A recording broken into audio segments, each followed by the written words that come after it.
আসসালামু আলাইকুম। বাংলা সংবাদে সবাইকে স্বাগত জানাচ্ছি। আমি চিন্তিয়া হক। শুরুতেই সংবাদ শিরোনাম। গণ অধিকার পরিষদের দুপক্ষকে এক হতে 48 ঘন্টা আলটিমেটাম। এদিকে জনগণই ঠিক করবে আগামীতে কারা সরকার গঠন করবে বলছেন তারেক রহমান। জানাবো আওয়ামী লীগ নিষিদ্ধ সহ যেসব দাবি জেনারেল কর্নেল ওলি। এবং সর্বশেষ জানাবো বাংলাদেশ ভারত সম্পর্কে শেখ হাসিনা প্রভাব। দর্শক শুনছিলেন সংবাদ শিরোনাম, এখন বিস্তারিত। গণ অধিকার পরিষদের দুপক্ষকে এক হতে 48 ঘন্টার আলটিমেটাম।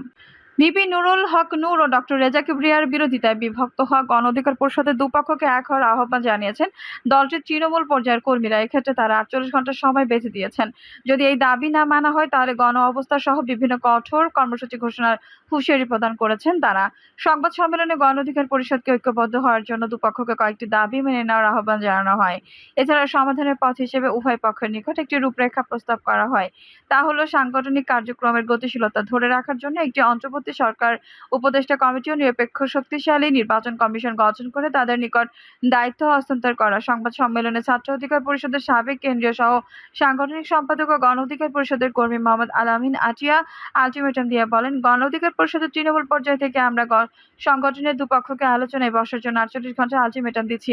যদি এই সময়ের মধ্যে তারা আলোচনায় না বসেন তাহলে জাতীয় প্রেস ক্লাব বা যে কোনো জায়গায় আমরা যুব গণ ও শ্রমিক অধিকার পরিষদের নেতাকর্মীরা গণ অবস্থান শুরু করব। দুপক্ষের শীর্ষ নেতাদের উদ্দেশ্য করে তিনি বলেন, যদি আপনারা ঐক্যবদ্ধ না হন তাহলে আগামীতে আপনাদের অবস্থা হবে ছোটখাটো দোকানদারদের মতো। 2-4 জন কর্মী নিয়ে আপনাদের বসে থাকতে হবে। এক লিখিত বক্তব্যে আলামিন বলেন, ছাত্র জনতার এক রক্তক্ষয়ী লড়াইয়ের মাধ্যমে বাংলাদেশ 2বার স্বাধীনতা লাভ করেছে। এই স্বাধীনতাকে রক্ষার জন্য প্রয়োজনীয় গণতান্ত্রিক পুনঃপ্রতিষ্ঠা করা। ফ্যাসিস্ট হাসিনা সরকারের কারণে আওয়ামী লীগ আজ রাজনৈতিকভাবে দেউলিয়া। 2018 সালে কোটা সংস্কার আন্দোলন থেকে গড়ে ওঠে ছাত্র অধিকার পরিষদ। প্রতিষ্ঠা লগ্ন থেকে সাংগঠনিক রাজপথে স্বৈরাচারের বিরুদ্ধে শক্ত অবস্থানের কারণে সারা বিশ্বব্যাপী তুমুল জনপ্রিয়তা অর্জন করে, জনগণের ব্যাপক আস্থা অর্জন করতে শুরু করে, যা আগামী গণতান্ত্রিক বাংলাদেশের জন্য জনগণের দল হিসেবে ভূমিকা রাখার সম্ভাবনা তৈরি করে। তিনি বলেন, হঠাৎ করে নিজেদের মধ্যে ভুল বোঝাবুঝির কারণে গণ অধিকার পরিষদের মধ্যে ভাঙন সৃষ্টি হয়, যার কারণে তৃণমূলের নেতাকর্মীদের গণ অধিকার পরিষদ এর কার্যক্রমে যথেষ্ট বেগ পেতে হচ্ছে। বেশিরভাগ জেলা ও মহানগরে দ্বৈত কমিটির নেতৃত্ব থাকায় জনগণ বিভ্রান্ত হচ্ছে। জনগণই ঠিক করবে আগামীতে কারা সরকার গঠন করবে বলছেন তারেক রহমান। বিএনপির ভারপ্রাপ্ত চেয়ারম্যান তারেক রহমান বলেছেন, বাংলাদেশের জনগণই ঠিক করবে আগামীতে কারা সরকার গঠন করবে। তারেক রহমান বলেন, স্বৈরাচার পতন গণতন্ত্রকামী জনগণের দীর্ঘ আন্দোলনের বিজয়। নিকট অতীতে স্বৈরাচার ছিল দৃশ্যমান গণপীড়নকারী। এখন স্বৈরাচারের দোসররা অদৃশ্য শক্তিরূপে জনতার বিজয়কে প্রশ্নবিদ্ধ করার ষড়যন্ত্র চালিয়ে যাচ্ছে। নেতা কর্মীদের সতর্ক করে দিতে তিনি বলেন, দৃশ্যমান প্রতিপক্ষের চাইতে অদৃশ্য শত্রু অনেক বেশি ভয়ঙ্কর। দৃশ্যমান প্রতিপক্ষকে আমরা চিনি, তাদের আক্রমণের ধরনে আমাদের পরিচিত, কিন্তু অদৃশ্য শত্রু অচেনা, সর্বোচ্চ তাদের অবস্থান অন্ধকারে, আর তাদের কৌশল চোরাগোপ্তা। ষড়যন্ত্র মোকাবেলায় তিনি তৃণমূল নেতাকর্মীদের সার্বক্ষণিক সতর্ক থাকার নির্দেশনা দেন। তৃণমূল সতর্ক নজরদারি রাখলে কোনো ষড়যন্ত্রকারী দলের সুনাম ক্ষুণ্ণ করতে পারবে না বলে তিনি নিশ্চিত আশাবাদ ব্যক্ত করেন। একই সঙ্গে তিনি দলের বিরুদ্ধে ষড়যন্ত্রকারী সব অদৃশ্য দৃশ্যমান শক্তিকে প্রতিহত করতে তৃণমূলকে সজাগ, ঐক্যবদ্ধ এবং সর্বোচ্চ সতর্ক থাকার নির্দেশনা দেন। আওয়ামী লীগকে নিষিদ্ধ সহ যেসব দাবি জানালেন কর্নেল ওলি। অন্তর্বর্তী সরকারের প্রধান উপদেষ্টা ডক্টর মোহাম্মদ ইউনূসের সঙ্গে বৈঠক করেছে লিবারেল ডেমোক্রেটিক পার্টি। বৈঠক শেষে সাংবাদিকদের ওলি আহমেদ বলেন, এলডিপির পক্ষ থেকে আমরা 83টি সুপারিশ করেছি। সুপারিশগুলো ব্যক্তিগত সুবিধা, দলীয় উপকার এবং রাজনৈতিক ফায়দার জন্য না। তিনি বলেন, বৈঠকে আমরা আমাদের আওয়ামী লীগ রাজনীতি নিষিদ্ধের দাবি জানিয়েছি। প্রশাসনের বদলি নয়, চিহ্নিত দুর্নীতিবাজদেরকে আটক করে বিচারের মুখোমুখি করার কথাও বলেছি। এলডিপির চেয়ারম্যান বলেন, পর্যায়ক্রমে ইউনিয়ন পরিষদ, উপজেলা পরিষদ, জেলা পরিষদ, সংসদ সদস্য, সংসদ নির্বাচন এগুলোর একটা সম্ভাব্য তারিখ ঘোষণা করার কথা বলেছি। তবে সংস্কারের আগে নির্বাচন বাঞ্ছনীয় নয়।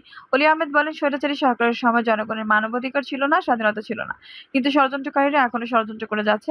যারা দোষী তাদের বিরুদ্ধে কঠোর ব্যবস্থা নিতে হবে, শাস্তি দিতে হবে। বাংলাদেশ ভারত সম্পর্কে শেখ হাসিনা প্রভাব। বৈষম্য বিরোধী আন্দোলনে সরকার পতনের পর দেশ ছেড়ে পালিয়ে ভারতে অবস্থান করছেন সাবেক প্রধানমন্ত্রী শেখ হাসিনা। হাসিনাকে আশ্রয় দেওয়ার বিষয়টি প্রথম থেকে ভালোভাবে নেয়নি বাংলাদেশের অধিকাংশ মানুষ। ভারতে থেকে হাসিনা রাজনৈতিকভাবে সক্রিয় হওয়ার চেষ্টা করছেন বলেও রয়েছে অভিযোগ। বিষয়টি নিয়ে দিল্লিও রয়েছে কিছুটা অস্বস্তিতে। অলিখিতভাবেই ভারত বাংলাদেশ সম্পর্কে প্রভাব ফেলেছে শেখ হাসিনাকে আশ্রয় দেওয়ার বিষয়টি। রাজনৈতিক আলোচনার মধ্যে পূর্ব সতর্কতা ছাড়াই বাঁধ খুলে দেওয়ার অভিযোগ তুলে ফেনি। নোয়াখালীর বন্যার জন্য ভারতকে দায়ী করেছে দেশের মানুষ। অন্তর্বর্তী সরকারের শীর্ষ পর্যায়ে ছিল এমন আলোচনা, যদিও এটি অস্বীকার করে ভারতীয় পররাষ্ট্র মন্ত্রণালয় দাবি করেছে ত্রিপুরায় গোমতী নদীর উজানের ডুম্বুর বাঁধ অতিরিক্ত পানির চাপে একা একাই খুলে গেছে। বিশ্লেষকরা মনে করছেন বাংলাদেশের জনগণের সঙ্গে সম্পর্ক তৈরি না করে ভারতীয় আওয়ামী লীগ সরকারের সঙ্গে সম্পর্ক জোরদারের বেশি মনোযোগী ছিল। নির্বাচনগুলোতে নিরপেক্ষ ভূমিকা পালন না করে আওয়ামী লীগ নানানভাবে সমর্থন দিয়েছে ভারত। বর্তমানে জনমনে হাসিনা সরকারের প্রতি বিরূপ প্রতিক্রিয়া থাকায় ভারতের অতীতের কর্মকাণ্ড সামনে আনছেন অনেকে। ভারতের সঙ্গে ইমোশনাল ও ওভার রিয়াক্ট করে যে ভারত অনেক কিছু করেছে যেটি আমাদের কারোরই কাম্য নয়। ভারতের রাজধানী দিল্লিতে বসে সাবেক প্রধানমন্ত্রী শেখ হাসিনা বিবৃতি দুই প্রতিবেশী দেশের গুরুত্বপূর্ণ সম্পর্কের অন্তরায়, এটা কোনোভাবেই দুই দেশের সম্পর্কের জন্য সহায়ক নয়। সম্প্রতি ঢাকায় নিযুক্ত ভারতের হাই কমিশনারকে অন্তর্বর্তী সরকার এই বার্তা জানান পররাষ্ট্র উপদেষ্টা মোহাম্মদ তৌহিদ হোসেন। এরপরও সক্রিয় ছিলেন শেখ হাসিনা। এ বিষয়ে পররাষ্ট্র মন্ত্রণালয়ের সাবেক সচিব সাব্বির আহমেদ চৌধুরী জাগো নিউজকে বলেন, শেখ হাসিনা এখন ভারতে অবস্থান করছেন, সেটির একটি প্রভাবও থাকতে পারে। রাজনৈতিক আশ্রয়ের একটি নিয়ম আছে, কিন্তু তাকে রাজনৈতিক প্রেসারে নাকি অনেক মানুষ হত্যার জন্য সেখানে আশ্রয় নেওয়া হয়েছে, সেটা একটি প্রশ্ন। তাকে দেশে ফিরিয়ে এনে বিচারের জন্য উদ্যোগ নিলে ভারত সহায়তা করবে কিনা সেটা দেখার বিষয়। তবে তিনি সেখানে বসে রাজনৈতিক কর্মকাণ্ড চালিয়ে গেলে সেটি হয়তো মানুষ ইতিবাচকভাবে নেবে না। সেদিকে ভারতের সতর্ক দৃষ্টি রাখতে হবে। তিনি বলেন, ভারতের সঙ্গে ইমোশনাল ও ওভার রিয়াক্ট করে কিছু করাটা খুবই ভুল হবে। এটা ঠিক যে ভারত অনেক কিছু করেছে যেটি আমাদের কারোরই কাম্য নয়। এটাও ঠিক আমরা অনেক সময় চুক্তি যেগুলো ভারতে প্রেশার না দিলেও যেচে পড়ে করেছি। আওয়ামী লীগ সরকারের তাদের ক্ষমতা পোক্ত করার জন্য এগুলো করেছি। এখন যেহেতু নতুন সরকার এসেছে, তারা চুক্তিগুলো পুনর্বিবেচনা করতে পারে। যদিও বন্যা একটি প্রাকৃতিক দুর্যোগ, সেটি নিয়ে অনেক ধারণা আলোচনা হয়, তবুও ভারতের এক্ষেত্রে দায় আছে কিনা সেটি নিয়ে বিশ্লেষণ দরকার। বাংলাদেশের অন্তর্বর্তী সরকারের সঙ্গে ভারত কাজ চালিয়ে যাবে বলে জানিয়েছেন দেশটির পররাষ্ট্রমন্ত্রী এস জয়শঙ্কর। তিনি বলেন, ভারতকে বাংলাদেশের সঙ্গে যৌথ স্বার্থে কাজ করাতে হবে। বাংলাদেশে বর্তমানে যে সরকার ক্ষমতা রয়েছে, ভারত তার সঙ্গে কাজ চালিয়ে যাবে। ভারতেও আমাদের প্রয়োজন আছে, ভারতকেও আমাদের প্রয়োজন আছে, সেটাও আমাদের মাথায় রাখতে হবে। আমার মনে হয় ভারতের একটি নিরপেক্ষ ভূমিকা পালন করা দরকার। ভারতের মিডিয়ায় একটি বড় ভূমিকা আছে। অধ্যাপক ডক্টর আমেনা মহসিন, ঢাকা বিশ্ববিদ্যালয়ের আন্তর্জাতিক সম্পর্ক বিভাগের অধ্যাপক ডক্টর আমেনা মহসিন জাগো নিউজকে বলেন, বাংলাদেশের সাধারণ মানুষের মনে গত নির্বাচনগুলো যেভাবে হয়েছে এবং সেখানে ভারতের যে ভূমিকা সেটা নিয়ে তো প্রশ্ন আছেই। এটা খুব স্বাভাবিক। আজ আমরা যে অবস্থায় আছি এটা বাংলাদেশের সাধারণ মানুষের মনে থাকতেই পারে যে ভারতের ভূমিকাটা যদি নিরপেক্ষ থাকতো তাহলে হয়তো বাংলাদেশে গণতন্ত্রটা অন্য ধারায় যেত। ভারতের নীতি নির্ধারকরা বাংলাদেশের মানুষের পালসটাই বুঝতে পারেনি। বাংলাদেশের সঙ্গে ভারতের সম্পর্কের ক্ষেত্রে অনেক সময় দেখা যায় ব্যক্তি কেন্দ্রিক হয়।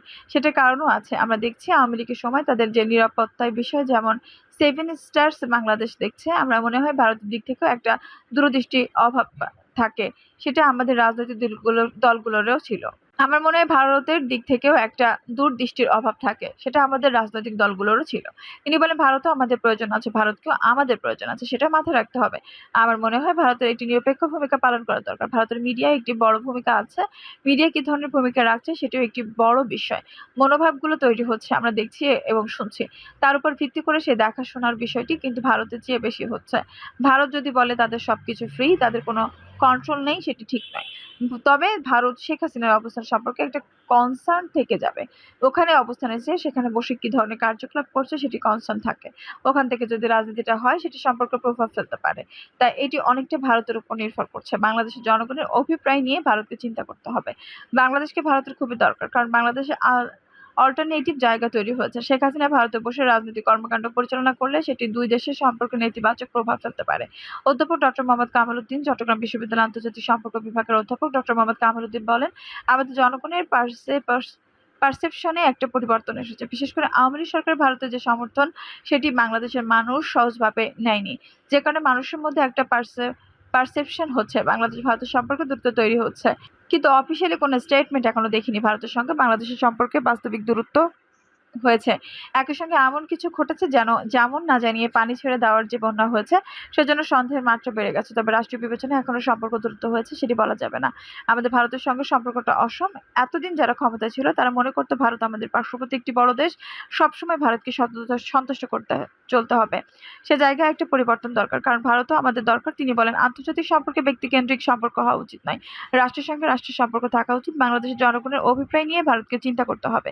বাংলাদেশকে ভারতের খুবই দরকার, কারণ বাংলাদেশের আল্টারনেটিভ জায়গা তৈরি হয়েছে, যেমন চীন, আমেরিকা বিষয়টি সামনে আসছে। বাংলাদেশের টিকে থাকার জন্য যে কারোর সঙ্গে সম্পর্ক করতে পারে। এছাড়া শেখ হাসিনা ভারতে বসে রাজনৈতিক কর্মকাণ্ড পরিচালনা করলে সেটি দুই দেশের সম্পর্কে নেতিবাচক প্রভাব ফেলতে পারে। দর্শক, এই ছিল এখনকার সর্বশেষ সংবাদ। নিউজটি ভালো লাগলে অবশ্যই একটা লাইক দিন, কমেন্টে আপনার মূল্যবান মতামত জানান। সবসময় আমাদের পাশে থাকতে সাবস্ক্রাইব করে বেল বাটনটি অন করে রাখুন। ধন্যবাদ।